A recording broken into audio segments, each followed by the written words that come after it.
감자 김동인. 싸움, 간통, 살인, 도둑, 구걸, 징역, 이 세상의 모든 비극과 활극의 근원지인 칠성문 밖 빈민굴로 오기 전까지는 복녀의 부처는 농민이었다. 복녀는 원래 가난하긴 했지만 정직한 농가에서 규칙 있게 자라난 처녀였었다. 이전 선비의 엄한 규율은 농민으로 떨어지자부터 없어졌다 하나, 그러나 어딘지는 모르지만 딴 농민보다는 좀 똑똑하고 엄한 가율이 그의 집에 그냥 남아 있었다. 그 가운데서 자라난 복녀는 물론 다른 집 처녀들 같이 여름에는 벌거벗고 겨울에서 몇 감고 바짓바람으로 동네를 돌아다니는 것을 예사로 알기는 알았지만, 그러나 그의 마음속에는 막연하나마 도덕이라는 것에 대한 저품을 가지고 있었다.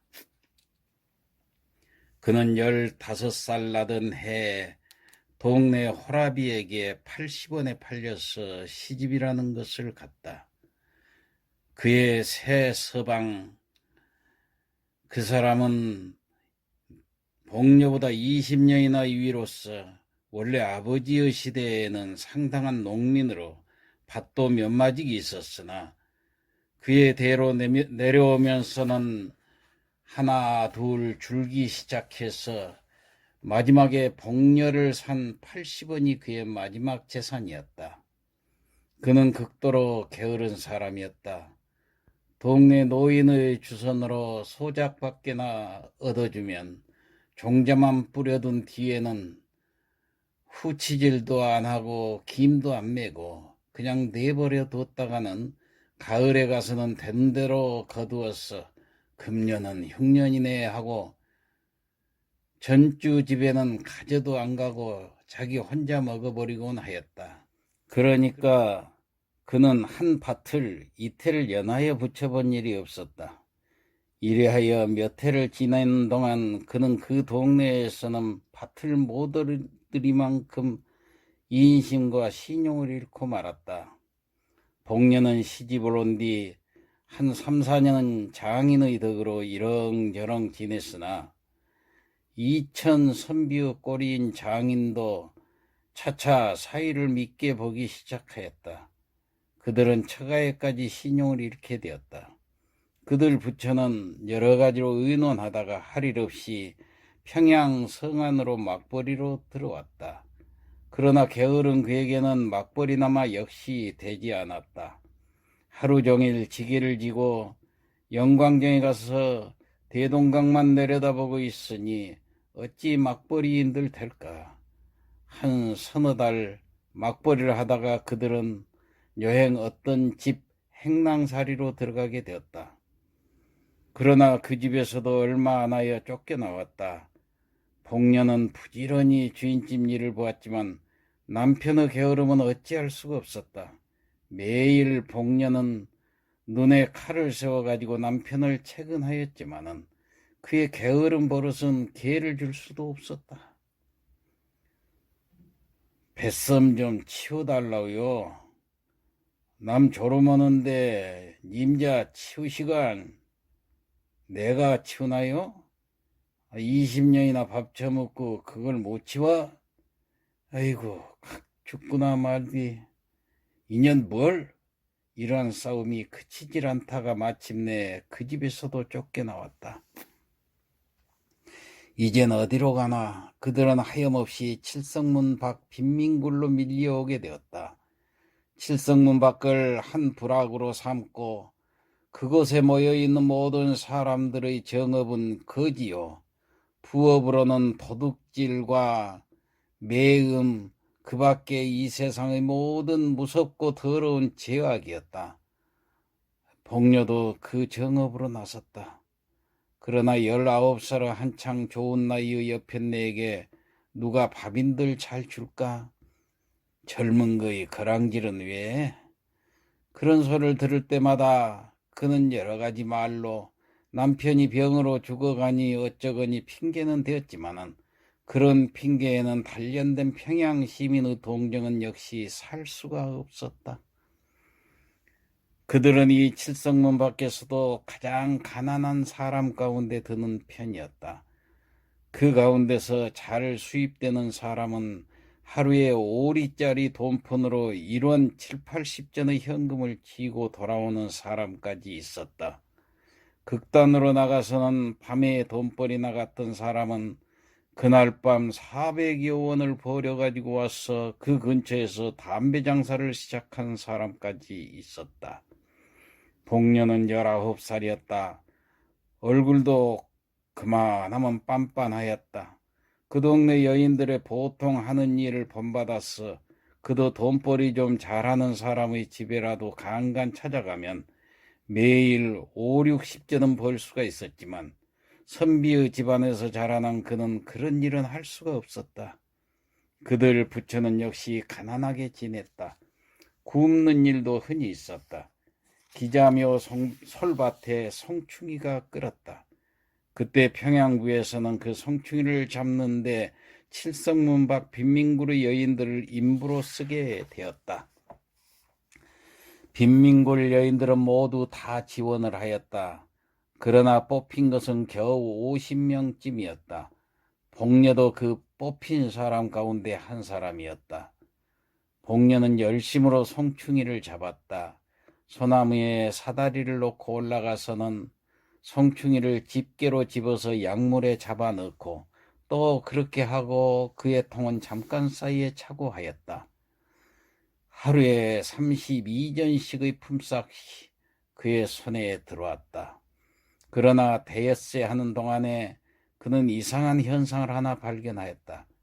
그것은 다른 것이 아니라 젊은 여인부 연하문 사람은 언제나 송충이 안 잡고 아래서 지절거리며 웃고 날뛰기만 하는 것이었다. 뿐만 아니라 그 놀고 있는 인부 품삯은 일하는 사람의 싹전보다 8전이나 더 많이 내어주는 것이었다. 감독은 한 사람뿐이었는데 감독도 그들이 놀고 있는 것을 묵인할 뿐 아니라 때때로는 자기까지 섞여서 놀고 있었다. 어떤 날 송충이를 잡다가 점심때가 되어서 나무에서 내려와서 점심을 먹고 다시 올라가려 할 때 감독이 그를 찾았다. 복내, 복내, 왜 그럽니까? 그는 약통과 집게를 놓고 뒤로 돌아섰다. 좀 오너라. 그는 말없이 감독 앞에 갔다. 태 뒤 좀 가보자. 뭘 하래요? 글쎄 가디오 형님. 그는 돌아서면서 인부들 모여있는 대로 고함쳤다. 형님도 갑시다 가래. 싫다 둘이서 재미나게 가는데 내가 무슨 맛에 가갔니? 복녀는 얼굴이 새빨갛게 되면서 감독에게로 돌아섰다. 가보자. 감독은 저편으로 갔다. 복녀는 머리를 수그리고 따라갔다. 복내 족같구나. 뒤에서 이러한 조롱소리가 들렸다. 복녀의 숙인 얼굴은 더욱 빨갛게 되었다. 그날부터 복녀도 일 안 하고 품삯 많이 받는 인부의 한 사람으로 되었다. 복녀의 도덕관 내지 인생관은 그때부터 변하였다. 그는 아직껏 딴 사내와 관계를 한다는 것을 생각하여 본 일도 없었다. 그것은 사람의 일이 아니요 짐승을 하는 것쯤으로만 알고 있었다. 혹은 그런 일을 하면 탁 죽어지는지도 모를 일로 알았다. 그러나 이런 이상한 일이 어디 다시 있을까? 사람인 자기도 그런 일을 한 것을 보면은 그것은 결코 사람으로 못할 일이 아니었었다. 게다가 일 안 하고도 돈 더 받고 긴장된 육회가 있고 빌어먹는 것보다 점잖고 일본말로 하자면 삼박자 갖춘 좋은 일은 이것뿐이었다. 이것이야말로 삶의 비결이 아닐까. 뿐만 아니라 이 일이 있은 뒤부터 그는 처음으로 한 게 사람이 된 것 같은 자신까지 얻었다. 그 뒤로부터는 그의 얼굴에는 조금씩 분도 발리게 되었다. 1년이 지났다. 그의 처세의 비결은 더욱더 순탄히 진척되었다. 그의 부채는 이제는 그리 궁하게 지내지는 않게 되었다. 그의 남편은 이것이 결국은 좋은 일이란 듯이 아랫목에 누워서 벌신벌신 웃고 있었다. 복녀의 얼굴은 더욱 이뻐졌다. 여보, 아주바니, 오늘은 얼마나 벌었소? 복녀는 돈 좀 많이 벌은 듯한 거지를 보면 이렇게 찾는다. 오늘은 많이 못 벌었세다. 얼마? 도무지 10서너냥. 많이 벌었세다. 한 대냥 꿰지고 오래. 오늘은 내가 어쩌고저쩌고 하면 복녀는 곧 뛰어가서 그의 팔에 늘어진다. 나한테 들킨다면은 끼고야 말아요. 나 원 이 아주머니 만나면 야단이더라. 자, 꿰지디. 그 대신 응? 알아있지? 난 몰라요. 헤헤. 모르면 안 줄 테야. 글쎄 알았대도 그런다. 그의 성격은 이만큼까지 진보되었다. 가을이 되었다. 칠성문 밖 빈민구의 여인들은 가을이 되면 칠성문 밖에 있는 중국인의 채마 밖에 감자며 배추를 도둑질하러 밤에 바구니를 가지고 간다. 복녀도 감자깨나 잘 도둑질하여 왔다.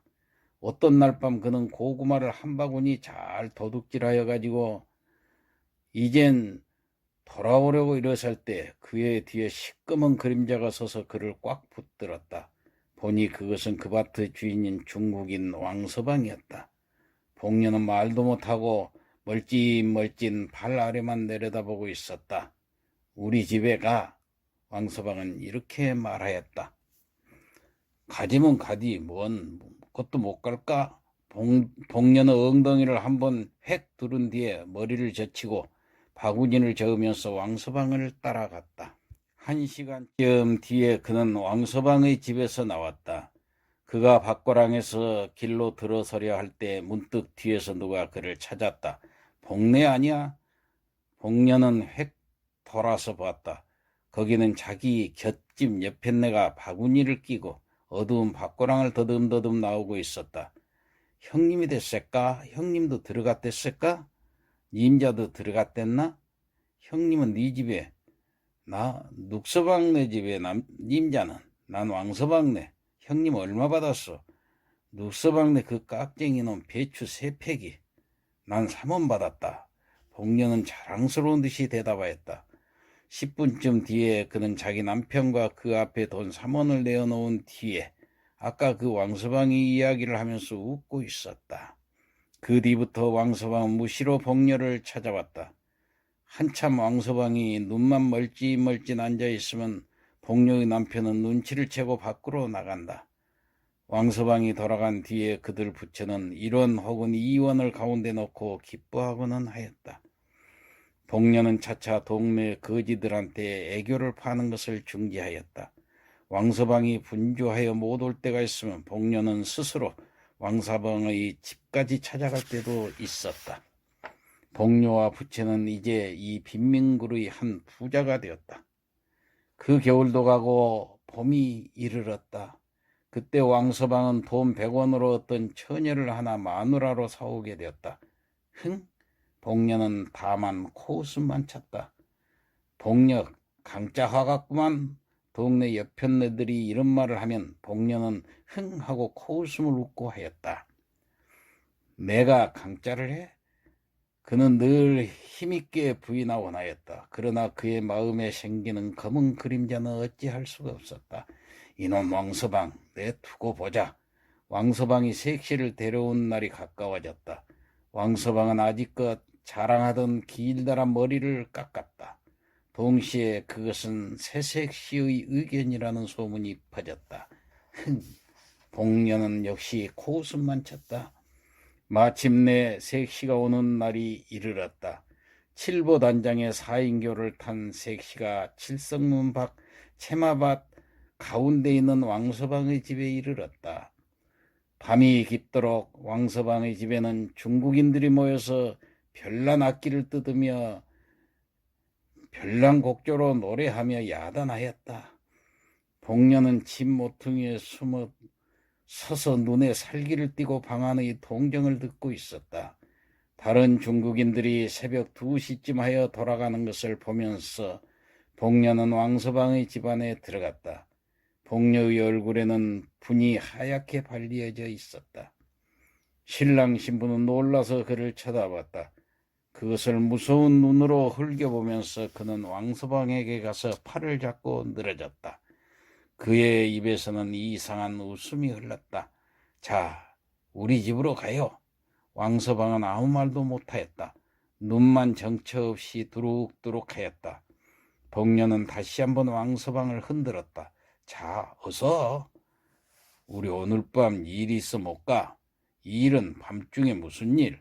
그래도 우리 일이. 복녀의 입에 아직껏 떠돌던 이상한 웃음은 문득 없어졌다. 이까짓 것. 그는 발을 들어서 치장한 신부 머리를 찼다. 자, 가자우, 가자우. 왕서방은 와들와들 떨었다. 왕서방은 복녀의 손을 뿌리쳤다. 복녀는 쓰러졌다. 그러나 곧 다시 일어섰다. 그가 다시 일어설 때는 그의 손에는 얼른얼른 하는 낫이 한 자루 들려 있었다. 이 떼놈 죽어라 이놈. 나 때렸디. 이놈아 아이고 사람 죽였나. 그는 목을 놓고 쳐 울면서 낫을 휘둘렀다. 칠성문 밖 외다른 밭 가운데 홀로 서 있는 왕서방의 집에서는 일장의 활극이 일어났다. 그러나 그 활극도 곧 잠잠하게 되었다. 복녀의 손에 들려있던 낫은 어느덧 왕서방의 손으로 넘어가고 복녀의 목으로 피를 쏟으면서 그 자리에 꼬꾸라져 있었다. 복녀의 송장은 사흘이 지나도록 무덤으로 못 갔다. 왕서방은 몇 번을 복녀의 남편을 찾아갔다. 복녀의 남편도 때때로 왕서방을 찾아갔다. 두루 사이에는 무슨 교섭이 일어났다. 사흘이 지났다. 밤중 복녀의 시체는 왕서방의 집에서 남편의 집으로 옮겨졌다. 그리고 시체에는 세 사람이 둘러앉았다. 한 사람은 복녀의 남편, 또 한 사람은 어떤 한방 의사. 왕서방은 말없이 돈주머니를 꺼내어 10원짜리 지폐 석 장을 복녀의 남편에게 주었다. 한방 의사의 손에도 10원짜리 2장이 갔다. 이튿날 복녀는 내일혈로 죽었다는 한방이의 진단으로 공동묘지로 가져갔다. 이만 끝입니다.